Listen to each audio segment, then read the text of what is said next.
So, yun na nga mga best, no? Sa lahat ng mga nagtatanong kung magkano nga ba ang ganitong motorcycle, ito ay nagkakahalaga pag kinuha nyo ng cash ng 178,000. At kapag kinuha nyo naman siya ng hulugan, ipapakita ko na lang din dyan sa screen nyo para at least meron kayong idea kung magkano nga ba ang installment nito at kung magkano yung down payment na. Sa lahat ng mga nakagamit na nito, pwede nyo i-share dyan sa comment section para at least dun sa mga gustong bumili ng ganitong motorcycle, meron silang idea. At least meron silang info about dun sa mga talagang legit na gumagamit nitong motorcycle na to. So, at least para makatulong tayo dun sa mga gustong bumili ng ganitong motorcycle. So, ayun, sa tingin mo, sulit nga bang ganitong motorcycle? Ayos na. So, ayun na mga best, no? Sa lahat ng mga nagtatanong magkano nga ba ang ganitong motorcycle, kapag kinuha nyo ng cash ay 129,900. At syempre, available sila sa 12 months to 36 months. So, ipapakita ko na lang din yun sa screen nyo, magkano nga ba ang kanilang down payment and yung terms nila. So, sa tingin nyo, sulit nga ba ang presyo niya ngayong 2025? Comment nyo naman yan sa baba at para at least malaman natin kung sulit sa inyo. Lalo na doon sa mga nakagamit na ng ganitong motorcycle, baka pwede nyo i-share dyan sa comment section ano nga ba ang mga naging experience nyo sa motorcycle na to.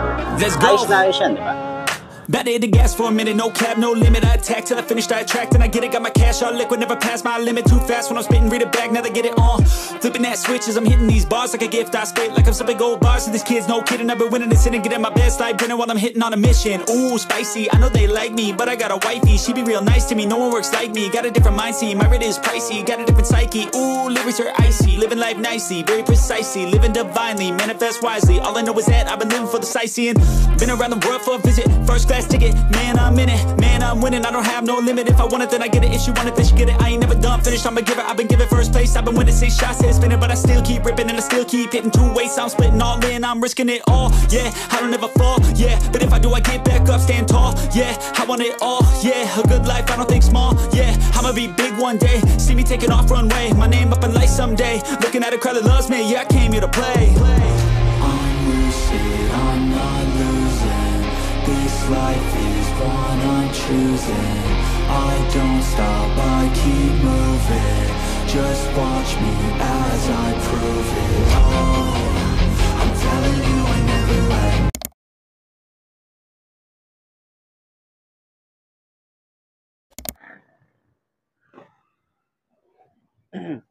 So, yun na nga, upuan natin itong FKM Venture ADB 180. So, last time nakapag-test ride na rin tayo nito dun sa may Mototown. So, ngayon upuan natin ulit para at least mabigyan ko kayo ng reference para sa 5.2 na kagaya ko kung ano yung tsura natin dito. At alam ko na sobrang taas na ito. Okay, so side stand muna natin. Ganyan ang itsura niya. Maganda yung pagkaka-side stand niya. Gusto ko yung tindigan niya no? Bruce ko talaga eh. So 5 to aking height, alam ko hindi ko masyadong abot to, tingkayad ako dito. Tapos hindi pa pantay yung floor natin dito. Pero ganyan ang itsura natin. Iyak. So ganyan. So hindi lang siya pantay. Pero ayan, kabila, tingkayad, sobrang tingkayad tayo rito. Para sa mga 5.2 na gusto din ng ganitong motorcycle, sobrang kapal kasi talaga ng upuan, pero pwede nyo naman siyang patabasin or at least kung medyo gusto nyo talaga na ganito yung motorcycle nyo. Ayan, may mga way naman para at least makuha natin yung gusto natin yung motor. So, ayun ang itsura natin. Sa shock niya, sobrang ganda ng shock na ito. Ayan, ayan, sobrang ganda ng shock. Tapos, turning radius niya sobrang lawak niyan. Tapos yung ating extension ng paa, yan, pwede pa tayo mag-extend.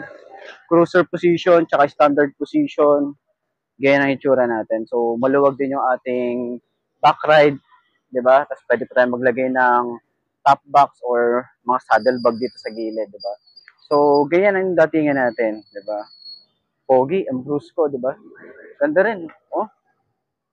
And then, yung shock pa lang, kita nyo naman yan, di ba? Napakalambot ng shock. Tapos yung shock niya sa likod, nakabasa pa. Pwede nyo pang siyang adjust. So, ayan. So, para sa lahat ng mga gustong kumuha ng ganitong motorcycle, pwede nyo kontakin dyan sa FKM Baliwag para at least rekta na kayo sa kanila na mag-inquire or pwede nyo naman akong i-message sa aking Facebook page para at least assist ko kayo, di ba? Para at least matulungan ko kayo dito sa branch nila. So, ayun lang. Tingin nyo, sulit nga bang ganitong motorcycle ngayon 2025? Comment nyo naman yan. So side stand natin and center stand ulit. Magaan yung motor kapag sinicenter stand eh. Kahit mabigat siya yung weight niya, pero pag sinicenter stand, goods naman.